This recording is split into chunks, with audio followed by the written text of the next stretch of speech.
I try to take esoteric things and make them mathematical or scientific. So, anytime I'm working with someone or talking to someone or, talking to myself, like one of the things that I love going back to is spatial dimensions. So one dimension, or the singularity is like where there is no space. We are all one. Everything is unified because, it's encapsulated in one point, So that's no dimensions. So then one dimension is a line. And so you've got left or right, up or down, backwards, forward. And that's one dimension. It's duality. So duality comes from one dimension. And like, a lot of people talk about nowadays, there's a movement in the kind of the metaphysical, spiritual, talking about non-dualism, which, comes out of Buddhism. And non-dualism is really acknowledging either more than one dimension or less than one dimension, just space, a singular point, right? So as soon as you have two dimensions, then you have a plane, right? So, and a plane would pass right through one dimension on a single point. And that, two dimensions, that left or right, positive, negative, up or down, is not going to see the rest of that surface. It's just going to get that one point. And then three dimension is infinite number of planes.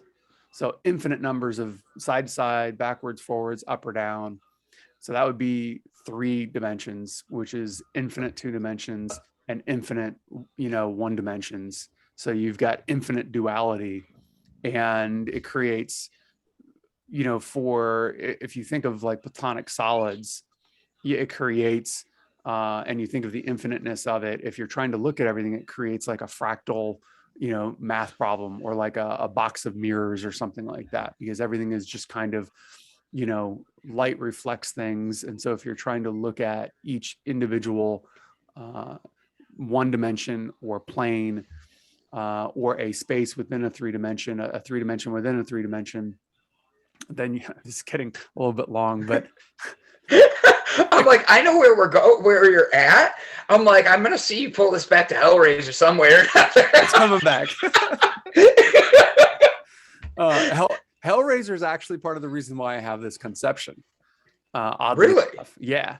Elaborate. Okay, so let me just finish on this track and then I'll go there. So if you're looking at, spaces within spaces, whether it's one dimension, two dimension, or three dimension, then there's going to be some reflection or some sort of shadow in order to see that, because you have to create some barriers or some boundaries, in order to clarify it or define it in any dimension other than a singular. So once you get out of the singularity, then there has to be a casting of light and a casting of shadow in order to see what's there. So, one dimension, two dimensions comes out of one dimension, three dimensions comes out of two dimensions. So you can find the larger dimensions inside the smaller dimensions, right? And everything kind of comes down. So there's a fourth dimensional space that doesn't get talked about. Mathematically, physicists, mathematicians proved it. It's in and out would be the fourth dimension. So because you can leave the three-dimensional space or come back into the three-dimensional space. Now you might be going into a different three-dimensional space, or you might be going into something else altogether. You might be going into a one-dimensional space or a singularity, but you're going in and out. So like on a Cartesian plane, you've got the XY axis, and there's a Z axis that would go in and out. And so Buddhists or meditators or psychedelic people or whatever talk about going inwards, or the psychologists will talk about going inwards. So that would be the Z axis, the fourth dimension. And it would be infinitely small and infinitely large. So that would be quantum physics into, material existence. And so I'm trying to think of what else I need to finish up, and then I'm going to bring this back to help. You're doing great. I actually do have a question. Okay. Just so I don't lose my thought. I know I'm gonna make you forget the other one if I do that to you, though. So I'm not going to. So go ahead. To basically transcend your shadow, you've basically got two options. You can either get rid of all shadow, which means you go down to the singularity, so that would be the non-dual. So you go into a single point and you go inward, which is the easiest way to escape your shadow. Just go inward and just sit with yourself. And that's where like the Buddhists and the meditators and the psychedelic people talk about there is no self. Like J. Michael Silver is an illusion. It's something that I've created. Brandon Croucher is an illusion. It's something you've created. And it's just a point of reference for us to have an interaction and to create the different vibrations or the different, planes of existence, so that we can have a conversation, right? It's a point of reference. And these identities are just give us definition or give the light something to shadow upon so that we can have discussion and a point of reference and we can point over there and talk about stuff, right? So the other way, which isn't talked about as much, which would be going to the fourth dimension, basically leaving your body. So that's where shit gets weird, and that's where you hear about NDEs, near-death experiences, out-of-body experiences, lucid dreaming, also psychedelics, also meditation, lots of research at all the universities. So that would be outside. So that way you can see no shadow and all the shadow all at the same time, because you're both like a singularity and everything all at the same time from an outside perspective, looking down at the box, looking down at all the shadows that you're casting and all the different, angles that you're, whatever. Okay. So Hellraiser, for anyone that's not listened to it, or have you seen the movie? I have seen Hellraiser, yes. Okay.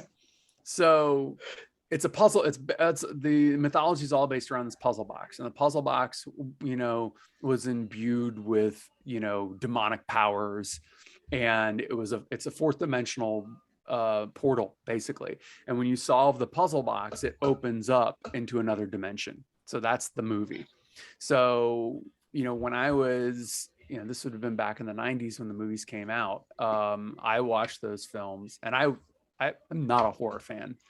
But in the Hellraiser films, very specifically, I don't know if I've ever had an opportunity to explain this so in such detail. It's so weird because this really is so like formative for me, as far as how I see things and how I, talk about things. Obviously there's lots of other influences, but so if you can take a box, a three-dimensional space within obviously another three-dimensional space, your reality, and you're able to open that up and it's a portal to another dimension, then, that would be, fourth dimensional singularity all coming together where you can kind of just, think and you're there, you travel at the speed of thought, not the speed of light. And the beings that come out of there basically force you, within the context of the movie, to experience great pain to find your true self, because they want to uncover your true face. So Pinhead, the main character, he was like a cop, and he gets swallowed up and has to face himself, and his true self is like Pinhead. And he's got all these, nails in his head and, the crazy leather and everything. And, his colleagues have like split head in half. They're just these crazy demonic looking wild creatures.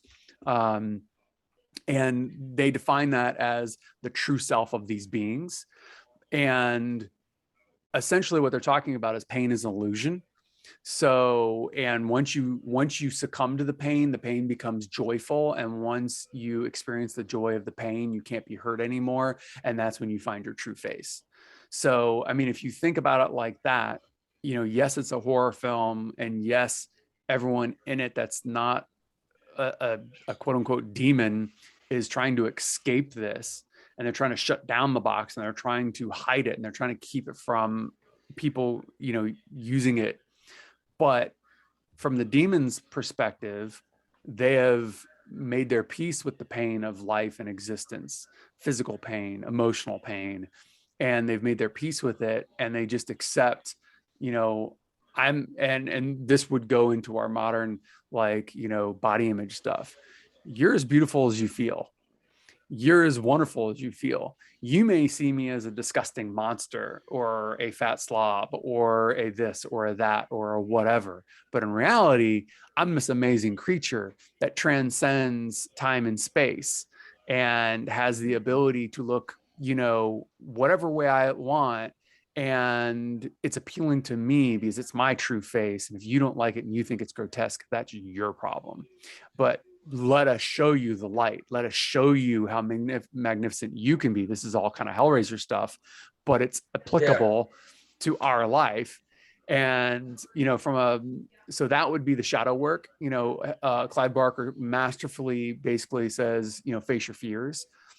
In Lords of Illusion, just to bring it back to that film, Nyx, in order to show, you know, Swan or his disciples, you know, their truth, so that they can embark on the beginning of their path to self-discovery and magic and everything else, he puts his fingers inside a person's head and shows them that all we really are is muck, is such a long rant, sorry.